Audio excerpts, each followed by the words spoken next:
Tanggal 1 Maret 1942, tentara Jepang mendarat di Pulau Jawa.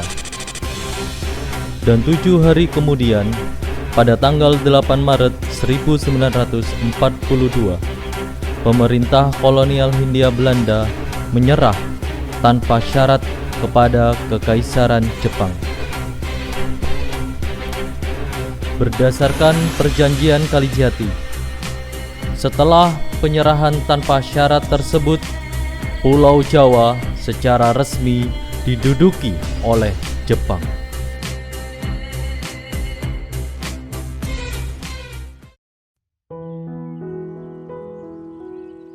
Pak Karto dan Bu Karto beserta anak-anaknya duduk di saung sawah sambil melihat hamparan sawah mereka.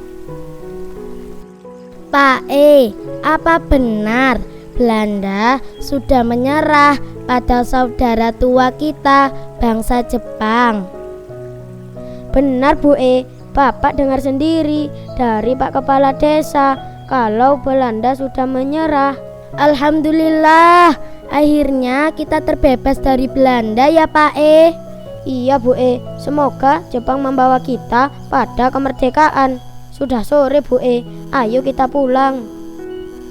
Baik Pak ayo anak-anak kita pulang. Pardi, jangan lupa bawa kacang panjangnya, nanti akan Ibu masak untuk makan malam kita.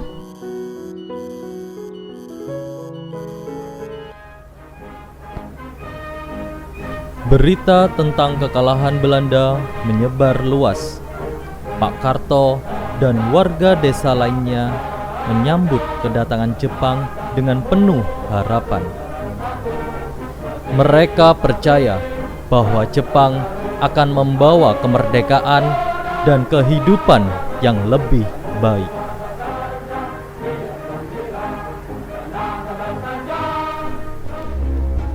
Namun, kegembiraan itu tidak berlangsung lama. Kedok sebagai saudara tua yang dipropagandakan Jepang hanyalah bualan belaka. Penderitaan dan tekanan hidup serta kesewenang-wenangan Jepang mulai dirasakan oleh rakyat.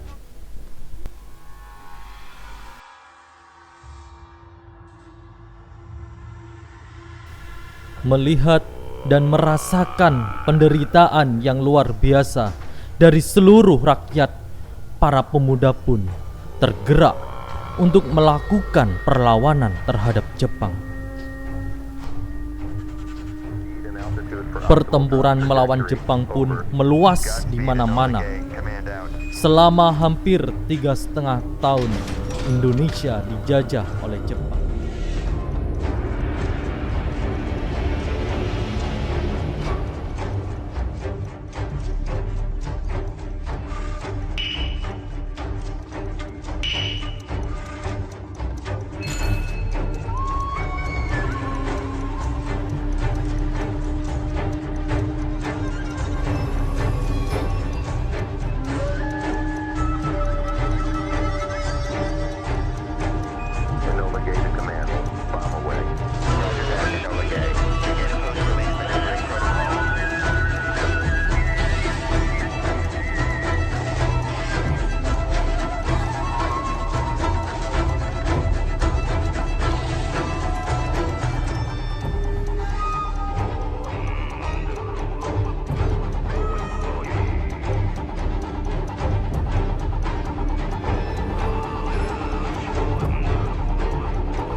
Hingga akhirnya Jepang menyerah tanpa syarat kepada sekutu setelah dijatuhkannya bom atom oleh Amerika Serikat di Hiroshima pada tanggal 6 Agustus 1945 dan Nagasaki pada tanggal 9 Agustus 1945. Peristiwa itu terjadi pada tanggal 14 Agustus 1945 yang menyebabkan terjadinya kekosongan kekuasaan. Dalam kekosongan kekuasaan asing tersebut, Soekarno kemudian memproklamasikan kemerdekaan Indonesia pada tanggal 17 Agustus 1945. Setelah kekalahan pihak Jepang, rakyat dan pejuang Indonesia berupaya melucuti senjata tentara Jepang.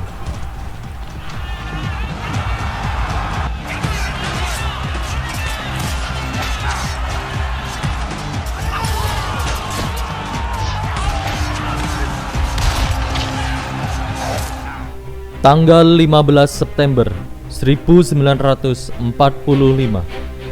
pasukan Britania mendarat di Jakarta. Kemudian mendarat di Surabaya pada tanggal 25 Oktober 1945. Tentara Britania datang ke Indonesia tergabung dalam AFNI. Atas keputusan dan atas nama Blok Sekutu, dengan tugas untuk melucuti senjata tentara Jepang, membebaskan para tawanan perang yang ditahan Jepang, serta memulangkan tentara kekaisaran Jepang ke negerinya. Namun, selain itu, tentara Britania yang datang juga membawa misi mengembalikan Indonesia kepada administrasi pemerintahan sipil Hindia Belanda sebagai negeri jajahan kolonial Belanda yang disebut Nica.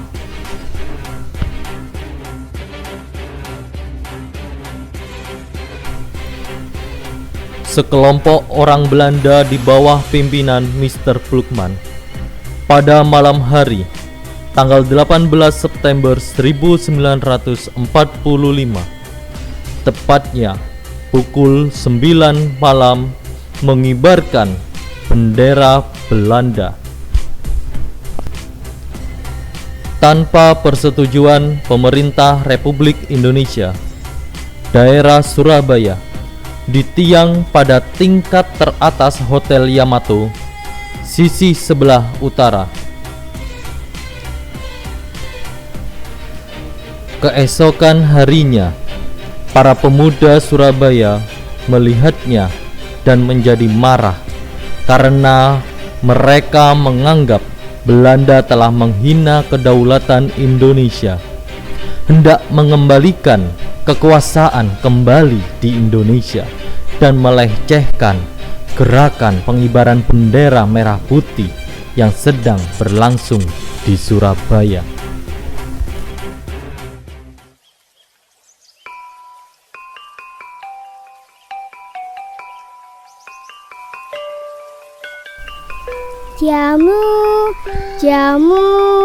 Jamu nih Mbak.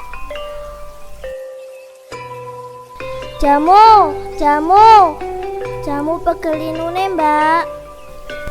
Enggih Mbak.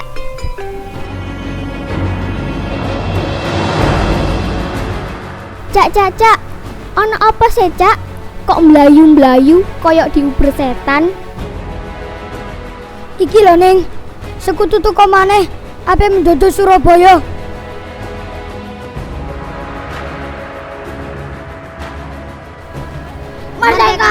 Merdeka! Ayo ngumpul. Ayo cepetan. Sekutu wis teko ning Hotel Yamato. Ayo wis cepetan nang Hotel Yamato. Sekutu salak teko nang Hotel Yamato. Maju!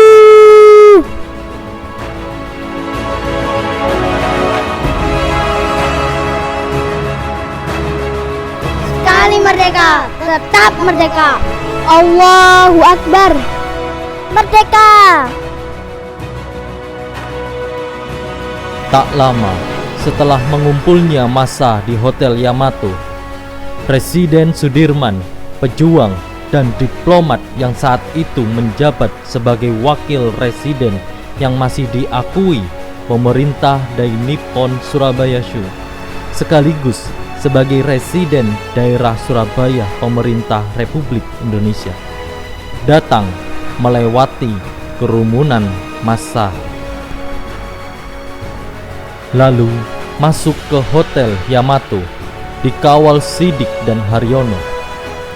Sebagai perwakilan Republik Indonesia, dia berunding dengan Mr. Blukman beserta kawan-kawannya dan meminta agar bendera Belanda segera diturunkan dari gedung Hotel Yamato. Dalam perundingan ini, Blukman menolak untuk menurunkan bendera Belanda. Perundingan berlangsung memanas. Blukman mengeluarkan pistol dan terjadilah perkelahian dalam ruang perundingan. Blukman tewas dicekik oleh Sidik, yang kemudian juga tewas oleh tentara Belanda yang berjaga-jaga. Mendengar letusan pistol Blukman, sementara Sudirman dan Haryono melarikan diri keluar Hotel Yamato. Sebagian pemuda berebut naik ke atas hotel untuk menurunkan bendera Belanda. Haryono yang semula bersama Sudirman kembali ke dalam hotel dan terlibat dalam pemanjatan tiang bendera, dan bersama Kusno Wibowo berhasil menurunkan bendera Belanda, merobek bagian birunya dan mengereknya ke puncak tiang bendera kembali sebagai bendera merah putih.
Pasukan siap, Jenderal. Bagaimana keadaan pasukan kita? Sudah siap apa belum dalam merebut kota Surabaya? Lapor, Jenderal. Pasukan sudah siap. Gordon Smith? Yes, sir. Bagaimana strategi kita untuk merebut kota Surabaya? Pasukan sudah siap, Jenderal. Tinggal menunggu perintah. Kapten Donald? Siap, Jenderal. Sekarang kita berangkat menghadapi para pribumi Surabaya. Siap, Jenderal. Pasukan maju.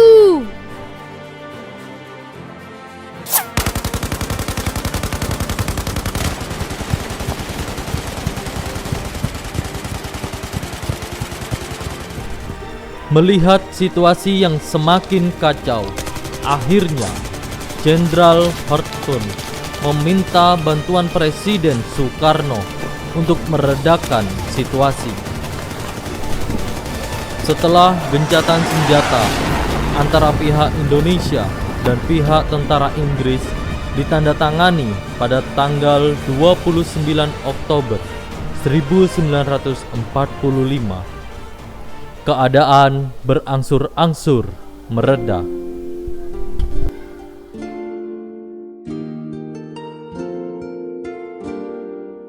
Sementara itu, kesibukan di dalam gubernur sibuk memikirkan serangan agresi sekutu.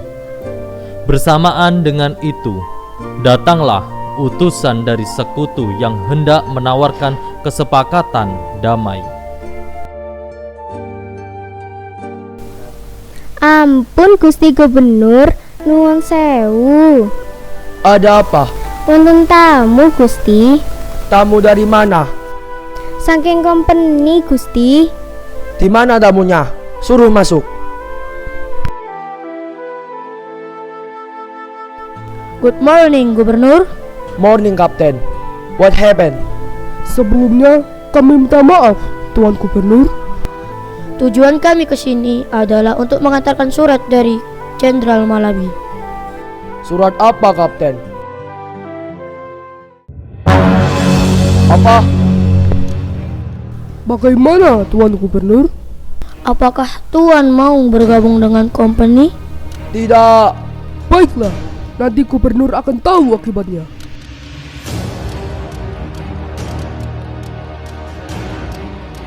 Musrifah, Inggih Gusti Gubernur. kamu sebarkan kepada seluruh arek-arek Surabaya untuk melawan setiap agresi penjajah yang mau menguasai bumi pertiwi kita.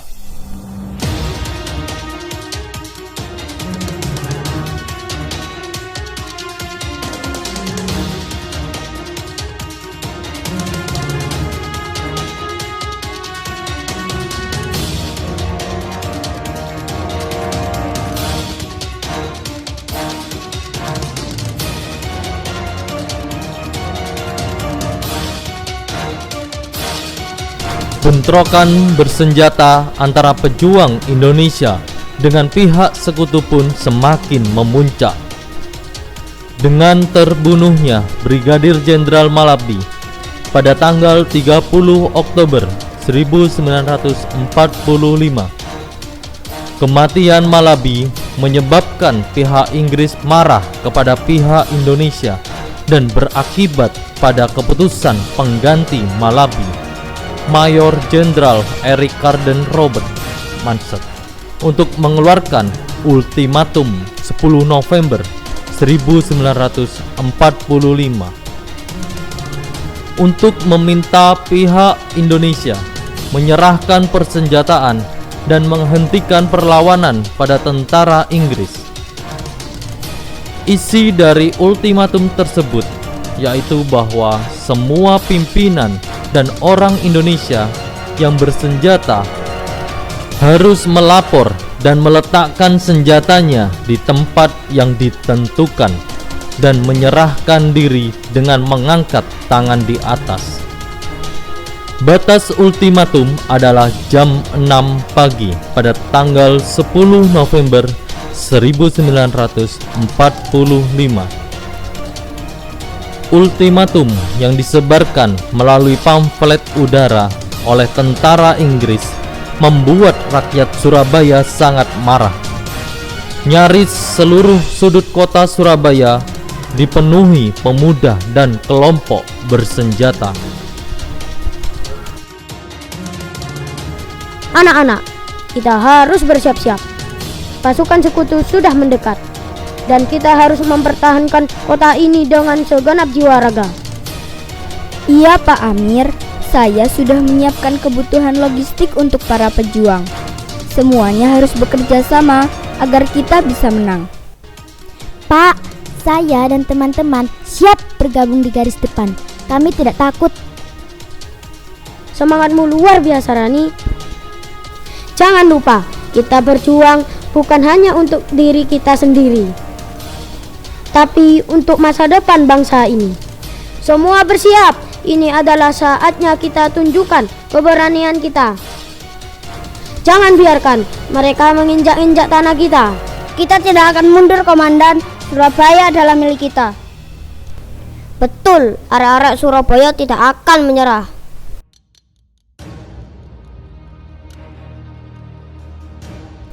Bismillahirrahmanirrahim. Merdeka! Saudara-saudara di Indonesia, penduduk kota Surabaya, bersiaplah keadaan genting. Saya peringatkan, jangan mulai menembak. Baru kalau kita ditembak, mari kita ganti dengan menyerang mereka. Lebih baik hancur lebur daripada tidak. Merdeka! Sebelum kita tetap merdeka atau mati. Dan kita yakin saudara-saudara, pada akhirnya pastilah kemenangan akan jatuh ke tangan kita. Sebab Allah selalu berada di pihak yang benar. Percayalah saudara-saudara, Tuhan akan melindungi kita sekalian. Allahu Akbar, Allah.